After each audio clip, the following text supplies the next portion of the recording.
أعوذ بالله من الشيطان الرجيم بسم الله الرحمن الرحيم Bismillahirrahmanirrahim. Assalamualaikum warahmatullahi wabarakatuh. Alhamdulillah, wassalatu wassalamu ala rasulillah wa ala alihi wa sahbihi wa man wala wa ba'd. Saudara-saudariku, Alhamdulillah kita berjumpa kembali dalam channel YouTube ini. Alhamdulillah, semoga Allah subhanahu wa ta'ala senantiasa memberikan kesehatan pada kita, dan tentunya semoga Allah senantiasa membimbing hidup kita agar lebih baik dari hari-hari sebelumnya.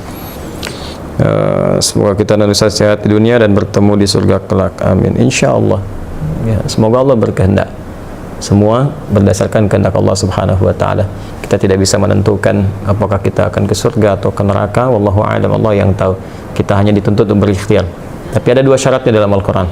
Ya, di Al-Quran surah kedua Al-Baqarah ayat 25, Allah berjanji dengan mengatakan, وَبَشِّرِ الَّذِينَ آمَنُوا وَعَمِلُوا الصَّالِحَاتِ أَنَّ لَهُمْ جَنَّاتٍ تَجْرِي مِنْ تَحْتِهَا الْأَنْهَارُ.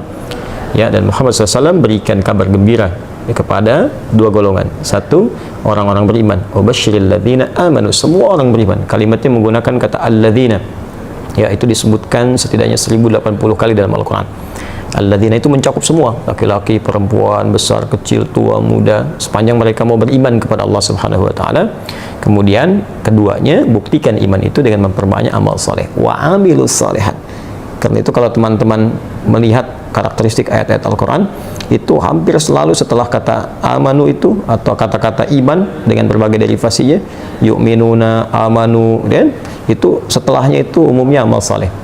Ya, misal Quran surah 103 Al-Asr, wal 'asr innal insana lafi khusr illa alladhina amanu wa 'amilus shalihat alladhina yu'minuna bil ghaib iman wa yuqimuna as-shalah, amal saleh, wa mimma razaqnahum yunfiqun, amal saleh.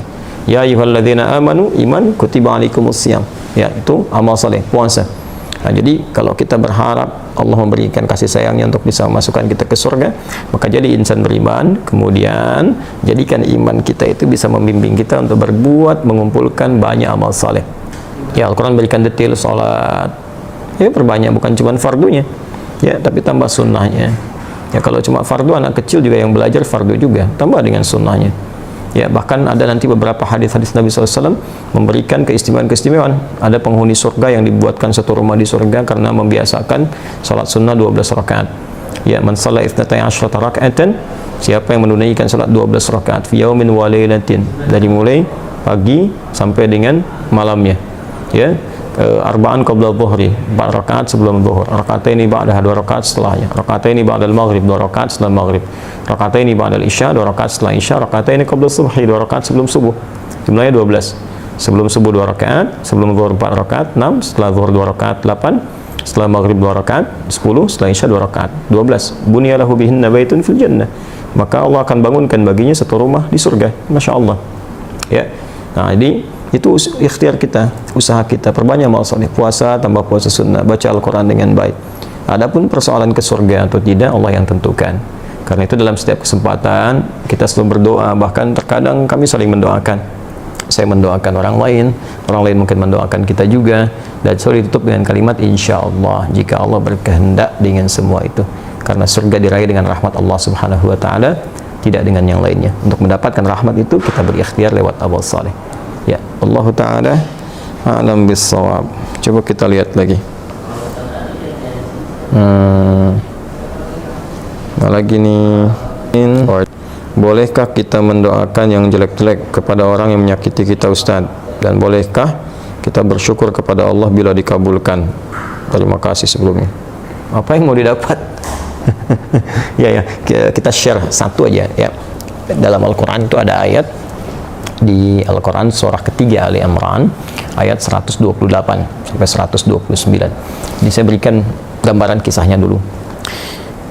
Nabi SAW di awal masa dakwah itu kedatangan satu utusan, ya, dan mengatakan bahwa satu desa tuh masyarakatnya masuk Islam. Senang Nabi, lalu minta orang-orang itu untuk dikirimkan dai untuk mengajar. Dikirim oleh Nabi 70 orang, dalam riwayat disebutkan kurang lebih 70 orang penghafal Quran, ya ahli Quran, orang-orang yang menguasai agama dengan baik pada masa itu, ya, dengan kadar yang mungkin didapatkan pada saat itu. Dikirimkan secara singkat ketika sampai di sebuah distrik namanya Bi'r Ma'unah. Ya, tiba-tiba ternyata orang-orang itu dianiaya, bahkan kemudian dieksekusi. Nah, Nabi mendapat kabar dari malaikat sedang menunaikan sholat. Ada beberapa versi riwayatnya, ada yang menyebutkan sedang sholat subuh, ada yang menyebutkan riwayatnya sebelum ruku, ada yang setelah ruku, saat i'tidal, ada yang menyebutkan juga di sholat yang lain. Ya, intinya informasi itu sampai kepada Nabi, dan Nabi mendoakan, ya Allahumma la'an kita, Allahumma adzibhum, ya Allah tolong laknat Bani Fulan, ya, kemudian tolong hukum mereka dan seterusnya. Itu berlangsung selama sebulan. Nah, doanya terasa keras, ya, tolong hukum Bani Fulan, tolong hukum mereka, tolong laknat mereka. Apa yang terjadi? Kemudian Allah turunkan Al-Quran surah ketiga Ali Imran ayat 128. Ya, laisa laka minal amri syai'un aw yatuba 'alaihim aw yu'adzibahum fa innahum zalimun. Ya Muhammad sallallahu alaihi wasallam, engkau tidak punya hak, ya, untuk bisa memutuskan seperkara terkait dengan hukuman ataupun memberi petunjuk pada seseorang yang dimaksudkan langsung menanamkan hidayah kepadanya, kecuali itu atas izin Allah Subhanahu wa taala. Nah, namun yang paling indah, Allah ingin memberikan sebuah arahan seperti ini. Ya, ini sifat maksum Nabi. Jadi ini bagian dari sifat maksum Nabi, yang kalau di situ ada sesuatu yang kurang tepat, Allah luruskan. Berhak Nabi meminta. Ya, berhak Nabi meminta. Ya Allah, hukum si fulan, berikan hukuman setimpal, berhak. Tapi Allah berikan suatu arahan yang lain dengan hikmah tertentu. Ya, Allah ingin sampaikan bahwa kalau di awal masa dakwah sedang minta seperti ini, nanti umat itu tidak akan tersisa. Ya, seperti umat-umat yang sebelumnya, ya, pernah berbuat zalim, kemudian nabinya meminta kepada Allah dihukum, hukum selesai. Tapi Allah ingin berikan sebuah pelajaran bahwa ke depan akan ada ujian lebih besar daripada ini. Maka diberikan sebuah tahapan bersabar, bersabar, sampai kesabaran itu kemudian memuncak, sampai kemudian pada tingkat maksimal sehingga bisa mengatasi tantangan yang lebih berat lagi. Ya, karena kalau persoalan wafat, ajal juga sudah tiba, ya, sesuai dengan ajal. Hanya nanti tentunya ada balasan-balasan dari Allah. Ada yang karena tidak tahu, mungkin bisa dengan itu kemudian diberikan petunjuk untuk bertobat. Ada yang sengaja melakukan, Allah kirimkan kemudian hukuman, nanti akan turun kemudian hukuman-hukuman berikutnya. Bukan berarti pembuat kesalahan tidak kemudian diproses. Ya, bisa diproses dengan hukum yang berlaku, tapi ada mungkin golongan-golongan tertentu yang tidak tahu dan ikut-ikut di dalamnya. Bagaimana hukum seperti itu? Maka Allah turunkan tadi ayat. Setelah ayat itu turun, maka Nabi merubah doanya. Perhatikan doanya. Allahumma hdini fi man hadait, wa afini fi man afait, wa tawallani fi man tawallait, wa barik li fi ma atait. Ya, kalau kita jamakkan, Allahumma hdina fi man hadait, wa afina fi man afait, wa tawallana fi man tawallait, wa barik lana fi ma atait, wa qina syarra ma qadait. Allahumma hdina fi man hadait, ya Allah, mohon berikan aku hidayah, berikan kami hidayah, dan tempatkan kami di tempat-tempat yang orang mendapat hidayah. Wa afina fi man afait, sehatkan kami ya Allah, dan tempatkan kami di tempat orang-orang yang sehat. Jadi, kalau Anda kerja di tempat orang sehat, Anda bertetangga dengan orang sehat, orang itu dapat hidayah, di kantor dapat hidayah, jadi baik orangnya. Wa tawallana fi man tawallait, palingkan kami dari apa yang Kau tidak sukai, dan tempatkan kami di tempat-tempat orang-orang yang berpaling dari apa yang tidak Engkau sukai. Barik lana fi ma atait, berikan keberkahan pada kami ya Allah dari setiap pemberian-Mu. Ya, indah. Ya, wa qina syarra ma qadait, dan jauhkan kami dari segala keburukan ya Allah, segala keburukan yang mungkin kami dapatkan dalam kehidupan. Ya, Engkau telah tetapkan ini buruk, berikan kami kemampuan untuk menghindarinya. Jadi berubahlah ke arah doa-doa itu, jadi baik, jadi baik, jadi baik. Itu yang kelak kemudian dikenal dengan doa kunut. Ya, berarti permintaan pada segala hal yang bernilai ketaatan kepada Allah yang sifatnya baik-baik.